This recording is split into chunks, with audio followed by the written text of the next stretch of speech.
तशद्दुद किया गया है और तशद्दुद करने के बाद उस लड़की को इस SIU पुलिस ऑफिसर के हवाले कर दिया गया था और कहा था कि इसे यहां से ले जाओ। ये तमाम तर इंकिशाफात सामने आए हैं अरमगान की जानिब से और मजीद भी इंकिशाफात सामने आएंगे। इस हवाले से मजीद बात करने के लिए इस वक्त हमें ज्वाइन किया है सीनियर सहाफ़ी हैं AK मोहसिन, जबकि दूसरी जानिब एडवोकेट नूर महर साहब ने भी हमें वक्त दिया है। बहुत शुक्रिया आप दोनों का प्रोग्राम में हाजिर होने के लिए। सबसे पहले बात का आगाज करेंगे AK मोहसिन साहब आपसे।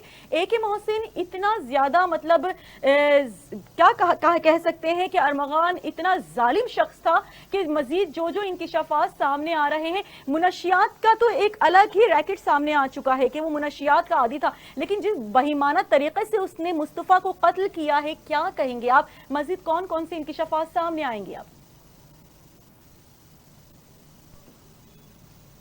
जी AK मोहसिन, आपको आवाज आ रही है?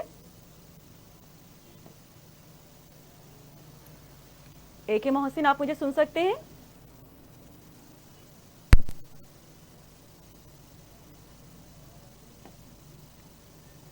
AK मोहसिन, आप मुझे सुन सकते हैं क्या? ठीक है AK मोहसिन से राबता दोबारा से बहाल करने की कोशिश कर रहे हैं। बढ़ते हैं नूर महर साहब आपकी जानिब। नूर महर साहब, जाहिर है मुनशियात का एक बहुत बड़ा रैकेट सामने आया है, आप इस तरह के केसेस डील करते रहे हैं और आपको भी मालूम है कि मुस्तफा अरमगान कत्ल केस का इस वक्त भी जो जो चीजें इंकिशाफात सामने आ रहे हैं वो बहुत ही होशरुबा हैं, क्या कहेंगे आप? मैं समझता हूँ कि इंसानियत सोज जो है मसाइल हैं और इसके मैं समझता हूँ कि बहुत सारे जो है ना इसमें नए हकायक जो सामने आ रहे हैं, उससे सबसे अहम चीज ये सामने आती है कि पाकिस्तान में जो मंशियात का नेटवर्क है वो किस तरह काम कर रहा है और इसमें हुकूमती इदारे जो है उनकी कारकर्दगी जो है वो इंतहाई मायूस कौन है। और इस तरह जो असल में जिस मुल्क में रिट ऑफ द लॉ जो है वो कमजोर हो जाए तो इस तरह के लोगों में हौसला अफजाई होती है और इस तरह के ड्रामे और इस तरह की हकीकतें और इस तरह के मसाइल सामने आते हैं। तो आजकल के नौजवान असल में खास तौर पर जो है आइस का नशा जो है बहुत ज्यादा बढ़ चुका है और खास तौर पे कोकीन जो है और मार्फिन जो है इसकी ज्यादा तादाद में जो है ना खास तौर पे तालीमी इदारों में और खास तौर पे ऐसे जगह जहाँ पे पढ़े लिखे लोग और खास तौर पे IT से रिलेटेड जो खास तौर पे इंफॉर्मेशन टेक्नोलॉजी के जो कुछ सेंटर्स हैं और बाज यूनिवर्सिटियों के जो हॉस्टल्स हैं उसमें ये बड़ी तेजी से जो है हो रहे इस तरह के मसाइल।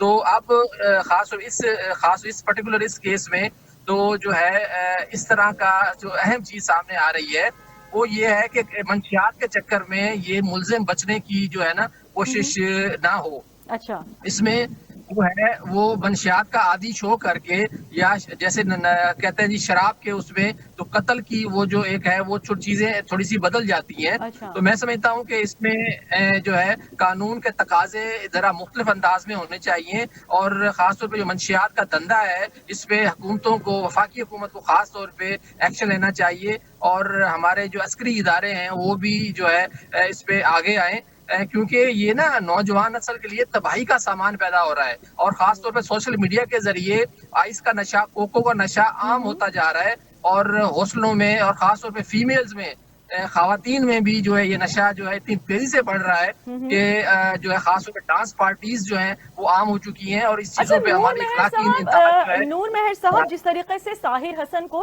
गिरफ्तार किया गया है, एक बहुत बड़ा इंकिशाफ आया है सामने कि वो कई करोड़ों की मतलब बहुत ज्यादा करोड़ों की जो वीट है वो भी मंगवा चुका है अब तक और वो थ्रू कोरियर मंगवा रहा था, मतलब कोरियर का वो यूज कर रहा था, उसके जरिए वो इतनी करोड़ों रुपए की वीट मंगवा रहा था। क्या कहेंगे आप एक सर्विस को इस तरीके से मुनशियात के लिए इस्तेमाल करना और कोई चेक एंड बैलेंस नहीं होता है कोरियर सर्विस में कि कोई शख्स कुछ भी मंगवा सकता है कभी भी? देखिए, जब पाकिस्तान में पूरी दुनिया की तरह ऑनलाइन बिजनेस फरोग पा गया है तो अब जो जालसाज हैं या अब इदारे जो हैं वो मॉनिटरिंग उनकी कमजोर है, खास तौर पे जहाँ पे सिफारिश का कल्चर हो और कानून का जो है खास वो असर ना हो। जब रियासत में कानून कमजोर होता है तो रियासत तबाही के आखिरी दहाने तक खड़ी होती है। खास तौर पे कराची में तो ये ज्यादा है, लाहौर और बाकी शहरों में तो फिर भी कुछ कदरे बेहतर है हालात। कराची में ड्रग माफिया जो है ज्यादा ताकतवर है और उसमें उनको खास तौर पे जो सियासी जोमा है ان کی پروٹیکشن جو ہے اور خاص طور پولیس میں جو مداخلت ہے، سیاسی مداخلت ہے، اس کی وجہ سے بہت حالات جو ہے انتہائی خراب ہیں. اور اس پہ جو ہے میں سمجھتا ہوں بطور ماہر ادویات جو ہے میں اس پہ کہوں گا کہ خاص طور پہ جو آئس کا نشہ ہے اور دوسری چیزیں ہیں، اس میں ڈرگ اتھارٹی کو بھی جو ہے کردار ادا کرنا چاہیے. اور منسٹری آف ہیلتھ بھی جو ہے اس پہ، یہ صرف ہوم ڈپارٹمنٹ کا مسئلہ نہیں ہے، یہ صرف آئی جی کا مسئلہ نہیں ہے، یہ نسلوں کا مسئلہ ہے، قوم کا مسئلہ ہے کہ اس طرح کی سرے عام چیزیں اگر بکیں گی تو اور نئے گھر تباہ ہو رہے ہیں اور ہو چکے ہیں. اس پہ انتہائی سطح پا بہت ضروری ہے. صحیح. اچھا، یہ بات آپ نے بھی ظاہر ہے ابھی پروگرام کے آغاز میں کہی ہے کہ اگر ارمغان کو ڈرگس ایڈکٹ قرار دے دیا جاتا ہے تو کیس کی سچویشن چینج ہو جائے گی کہ وہ اس وقت تو نشے کی حالت میں تھا. اور ارمغان کے فادر کی جانب سے بارہا میڈیا کے سامنے آ کر یہ کہا جا رہا ہے کہ ہاں میرا بیٹا ایڈکٹ ہے اور وہ نشہ کرتا ہے، اس میں کوئی دو رائے نہیں ہے، اس کی پراپر کاؤنسلنگ ہونی چاہیے، اس کو مطلب اس کا علاج ہونا چاہیے. اس طرح کی باتیں، کیس پر اس کا کتنا اثر پڑ سکتا ہے؟ میں سمجھتا ہوں کہ اس پاکستان کی تاریخ میں ایسے کیس کو مثال بنانا چاہیے.